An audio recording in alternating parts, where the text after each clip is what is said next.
اس وقت جو مسئلہ سب سے بڑا مسئلہ بنا ہوا ہے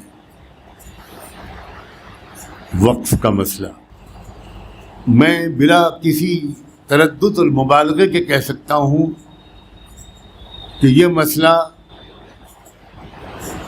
بھارت کے مسلمانوں کے لیے، چاہے وہ کسی مسلک سے تعلق رکھتے ہوں، تمام مسلمانوں کے لیے زندگی اور موت کا مسئلہ ہے۔ آزادی کے بعد سے مسلمانوں کی جان و مال پر، ہماری تہذیب پر اور شریعت پر، ہمارے دستوری حقوق پر سینکڑوں حملے ہو چکے ہیں۔ بہت سے حملوں کا ہم نے کامیابی کے ساتھ مقابلہ کیا، اور کچھ حملوں کے مقابلے میں ہم اپنی ضرورت و توقعات کے مطابق کامیابی حاصل نہیں کر سکے۔ لیکن حضرات، یہ وہ مسئلہ ہے کہ اس سے زیادہ سنگین حملہ بھارت کے مسلمانوں پر، ان کی اسلامیت پر، ان کے دستوری اور ملی حقوق پر اب تک کبھی نہیں ہوا ہے۔ میں اس گھر میں پلا بڑا ہوں جس نے آزادی کے بعد سے تمام حملوں کا مقابلے میں قائدانہ کردار ادا کیا ہے، اس لیے مجھے بہت سے حملوں کی براہ راست جانکاری ہے۔ بعض حملوں کے مقابلے میں میرے گھر کے بڑے مہینوں جیل میں رہے، میرے سگے بھائی جیل میں رہے، اور اس وجہ سے میں آپ سے بڑی ذمہ داری کے ساتھ کہنا چاہتا ہوں کہ اگر آپ کے اندر اسلام کا ذرہ بھی ہے، ایمان کا ذرہ بھی باقی بچا ہے، تو آپ نماز کی طرح فرض عین سمجھیے۔ اس کا جواب بھیجنا اپنی طرف سے، اپنی فیملیز کی طرف سے، 18 سال یا اس سے اوپر کے اپنے بچوں اور بچیوں کی طرف سے، اپنی بہوؤں اور دامادوں کی طرف سے۔ ہماری مسجدیں جو وقف میں درج ہیں وہ بھی ہمارے ہاتھ میں نہیں رہیں گی۔ ڈسٹرکٹ مجسٹریٹ ہر مسجد کا مالک اور مختار ہوگا، تو مسجد کے امام، متولی اور ذمہ داران اور کمیٹیاں کچھ نہیں کر سکیں گی۔ اور یہ ان مسجدوں کے بارے میں بات کر رہا ہوں جو وقف بورڈ میں درج ہیں، جبکہ سروے کے مطابق ہماری 10% سے زیادہ مسجدیں وقف بورڈ میں درج بھی نہیں ہیں، ان کا تو کوئی شمار ہی نہیں ہے۔ جو موجودہ وقف کا قانون چل رہا ہے 1995 والا، اس میں جو تبدیلیاں موجودہ مجوزہ بل میں کرنے کی کوشش کی گئی ہے وہ 150 تبدیلیاں ہیں۔ 44 صفحے کا موجودہ بل ہے، اور ان 44 صفحات میں 150 تبدیلیاں کر کے پورے اوقاف کو مسلمانوں سے چھین لیا گیا ہے۔ آپ اب قبرستان کو نہیں بچا سکیں گے اگر یہ قانون پاس ہوتا ہے۔ بہت سے قبرستان وقف بورڈ میں درج نہیں ہیں، اور یہ غیر قانونی کام نہیں ہے۔ اگر مسجدیں وقف میں درج نہیں ہیں تو قانون کے خلاف یہ نہیں ہے۔ اگر قبرستان اوقاف میں درج نہیں ہیں تو یہ بھی قانون کے خلاف نہیں ہے۔ اگر درگاہیں اور مزارات، اگر خانقاہیں، یتیم خانے اگر وقف بورڈ میں درج نہیں بھی ہیں تب بھی یہ قانون کے خلاف نہیں ہے، اس لیے کہ پرانے وقف قانون 1995 میں اوقاف کی جو مختلف قسمیں لکھی گئی ہیں اس میں ایک ہے وقف بائی یوزر۔ اگر کوئی جائیداد استعمال ہو رہی ہے وقف کے طور پر، کوئی وقف ڈیڈ موجود نہیں ہے، وقف بورڈ میں رجسٹریشن ایز اے وقف پراپرٹی اس کا نہیں ہے، مگر وہ زمین استعمال ہو رہی ہے قبرستان کے لیے، وہ زمین استعمال ہو رہی ہے یتیم خانے کے لیے، وہ زمین استعمال ہو رہی ہے مسجد کے لیے، درگاہ کے لیے، مزار کے لیے، خانقاہ کے لیے، اسپتال کے لیے، کسی عوامی فلاحی کام کے لیے، تو قانون ہمارا تسلیم کرتا ہے کہ وہ وقف ہے، اور اگر کوئی اس وقف جائیداد کا غلط استعمال کرتا ہے تو اس کے لیے وقف بورڈ بھی موجود تھا اور وقف ٹریبیونل بھی موجود تھا. جس کو یہ شکایت ہو کہ مسجد کی زمین کو کوئی ہتھیار آئے، قبرستان کی زمین میں کوئی انکروچمنٹ کر رہا ہے، وہ جا کر شکایت کرے وقف بورڈ میں، وہ جا کر شکایت کرے وقف ٹریبیونل میں. وہاں مقدمے کی باقاعدہ سماعت ہوگی اور ثبوتوں اور گواہیوں کے مطابق، قانون کے مطابق فیصلہ ہوگا. لیکن ہماری موجودہ حکومت، اس کے بارے میں کیا کہا جائے یہ تو سمجھ میں ہی نہیں آتا، بالکل سمجھ میں نہیں آتا کہ اس کے بارے میں کیا کہا جائے. اس نے کسانوں کے بارے میں وہ قانون بنائے جس سے کروڑوں کسان بری طرح پریشان ہوئے. پوری دنیا میں کسی ملک میں کسان اتنی خودکشی نہیں کرتے جتنی ہمارے ملک میں کرتے. ہمارے ملک کی زمین سونا اگلتی ہے، اور اس ملک کے کسانوں نے شدید محنت کر کے اس ملک کو اس سے بے نیاز کر دیا کہ کوئی اناج باہر سے امپورٹ کیا جائے. اتنی پیداوار ہو گئی کہ اب انڈیا اناج اور غلے کو ایکسپورٹ کرنے والے ممالک میں شامل ہو گیا. پہلے ہمارے بچپن میں ایسا نہیں تھا. یہ کسانوں کی محنت ہے، لیکن ہماری موجودہ بدنیت سرکار نے ان کسانوں پر ظلم کیا. اس حکومت نے مزدوروں کے بارے میں پچھلے پارلیمنٹ کے 2 سیشنوں میں وہ قانون پاس کیے ہیں کہ پورے ملک کے مزدور کرا رہے ہیں. ان کی منیمم ویجز میں کوئی اضافہ نہیں ہوا، ان کی کم سے کم مزدوری میں کوئی اضافہ نہیں ہوا، لیکن مزدوری کا جو وقت ہے وہ 8 گھنٹے سے بڑھا کر 12 گھنٹے کر دیا گیا. اسلام نے وقف کی شکل میں اتنا شاندار تحفہ سوشل ویلفیئر کے باب میں اضافہ کیا ہے. ایک عجیب و غریب اضافہ ہے. پوری دنیا کی تمام قومیں اس سے فائدہ اٹھا سکتی تھیں اور اٹھاتی رہی صدیوں. اسلام کا ایک بنیادی روح جو ہے، دیکھیے 2 چیزیں ہیں بس جن سے مل کر اسلام بنا ہے: اپنے رب کی بندگی اور پوری مخلوق کی خدمت. یہ خلاصہ اسلام کا. صرف مسلمانوں کی خدمت نہیں، صرف انسانوں کی خدمت نہیں. میں بعض ملکوں کے سفر پر گیا، اور میں جب بھی کہیں جاتا ہوں سیر و تفریح کے لیے میرے پاس 1 گھنٹہ بھی نہیں ہوتا. میں وہاں کی لائبریریز میں وقت گزارتا ہوں. ایسی کتابیں اور ایسا علم مل جاتا ہے جو مجھے اس سے پہلے نہیں ملا تھا. میں پہلی مرتبہ جب ملک شام سیریا گیا تو وہاں بہت پرانی تاریخی لائبریریز ہیں. وہاں میں دن رات بیٹھتا تھا. حد یہ ہے کہ لائبریرین اتنا مہربان ہو گیا مجھ پر. اس کو میں بالکل نوجوان بچہ تھا، لڑکا تھا، 18 19 20 سال کا. تو لائبریرین اتنا مہربان ہو گیا جب اس نے میرے ذوق مطالعے کو دیکھا کہ میں صبح 7 بجے لائبریری کے تالا کھلنے سے پہلے گیٹ پر موجود ہوتا تھا. تو اس نے اپنے ڈائریکٹر سے اجازت لی کہ یہ لڑکا انڈیا کا ہے اور اتنا شوقین ہے اور یہ صرف 10 دن کے لیے آیا ہے. تو لائبریری کھولنے کے اوقات میں اس نے میری خاطر اضافہ کر دیا.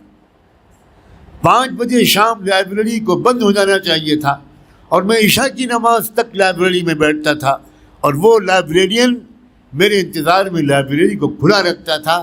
وہاں مجھے وہ کتابیں پڑھنے کا موقع ملا جس سے پتہ چلا کہ مسلمان مردوں نے، مسلمان عورتوں نے، مسلمان بادشاہوں حکمرانوں نے، مسلمان تاجروں نے، مسلمان کسانوں نے کیا کیا وقف کیا ہے انسانیت کی خدمت کے لیے.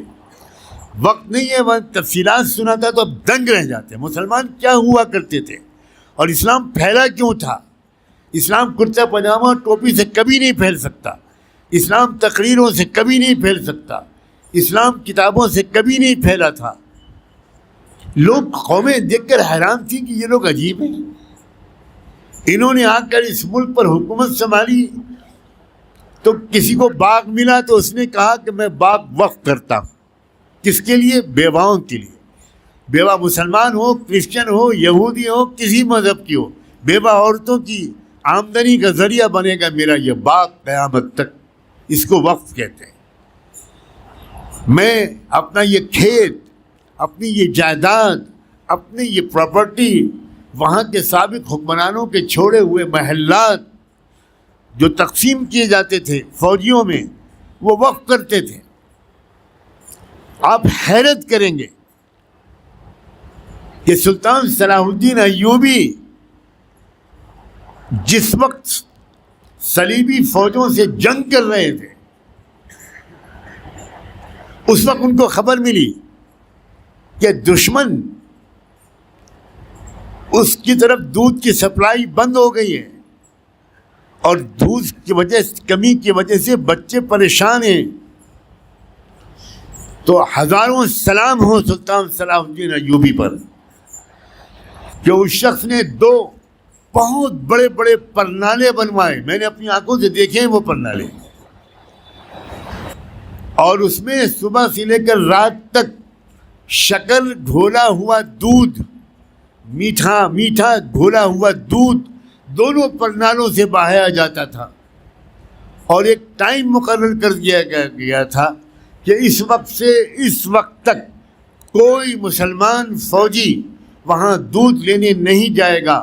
دشمن کی فوجیں، دشمن کی فوجیوں کی عورتیں، مرد وہ آئیں اور بھر بھر کے دودھ لے جائیں اپنے لیے اور اپنے بچوں کے لیے. یہ تھے مسلمان، یہ تھا اسلام، اور یہ ہے وقف. ایک زمانہ وہ گزرا کہ حکومت کو یہ اعلان کرنا پڑا کہ کوئی مسلمان اپنی جائیداد کو وقف کرنے سے پہلے مرکزی حکومت سے پوچھے، دفتر سے پوچھے کہ کس مقصد کے لیے اپنی جائیداد کو ہم وقف کریں. اس لیے کہ ہر مقصد کے لیے جائیدادیں وقف ہو چکی ہیں تو ریپیٹیشن نہیں ہونا چاہیے. چنانچہ ایک عورت نے اپنے باغات کو وقف کرنے کے لیے دفتر سے رابطہ قائم کیا کہ میں اپنے باغات وقف کرنا چاہتی ہوں اللہ کو راضی کرنے اور مغفرت کی نیت سے. تو میں کیا کروں، کس مقصد کے لیے وقف کروں؟ تو حیرت زدہ رہ جائیں گے آپ. سرکاری دفتر سے جواب دیا گیا کہ انسانوں کی ضروریات کے لیے، تمام ضروریات کے لیے اوقاف ہو چکے ہیں.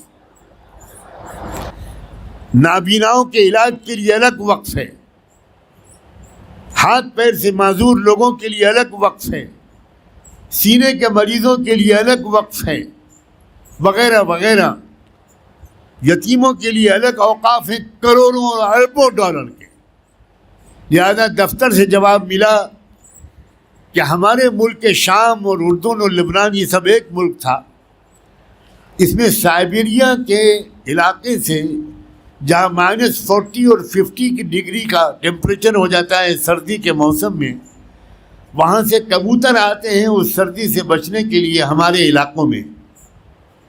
4 مہینے وہ کبوتر ہمارے علاقے میں رہتے ہیں. تو ان کبوتروں کے لیے اس عورت کو مشورہ دیا گیا سرکاری دفتر سے کہ آپ ان کبوتروں کے لیے وقف کر دو، ان کے دانے پانی کے لیے، ان کے گھونسلوں کے لیے، ان کے انڈوں کی حفاظت کے لیے اور ان کی بیمار کبوتروں کے علاج کے لیے. اور بہت لمبی فہرست ہے. ہماری موجودہ حکومت کے پاس کوئی بھی ایشو ملک کی ترقی کا، ملک کے مزدوروں، غریبوں، کسانوں، ملک کے نوجوان طلبہ اور طالبات کو سستی تعلیم فراہم کرنے کا۔ تعلیم مہنگی سے مہنگی ہوتی جا رہی ہے، سرکاری اسکولوں میں تعلیم نام کی کوئی چیز نہیں ہے۔ اب تو سرکاری تو کیا، پرائیویٹ اسکولوں میں بچے کو جھوٹا الزام لگا کر کہ تم بریانی لے کر آئے ہو، اس کو دن بھر کلاس روم میں بند کیا جاتا ہے۔ اس کی ماں جب پرنسپل کے ساتھ بات کرتی ہے تو اس ماں کے ساتھ ناقابل بیان بدتمیزیاں کی جاتی ہیں۔ کیا ہو رہا ہے؟ اسپتالوں کا کیا حال ہے، سرکاری اسکولوں کا کیا حال ہے، سب جانتے ہیں۔ امن و امان کا کیا حال ہے، لا اینڈ آرڈر کا کیا حال ہے۔ کروڑوں مقدمات عدالتوں میں پینڈنگ رہتے ہیں، 20 سال۔ دادا مقدمہ دائر کرتا ہے، پوتے کے زمانے میں بھی اس کا فیصلہ نہیں ہوتا۔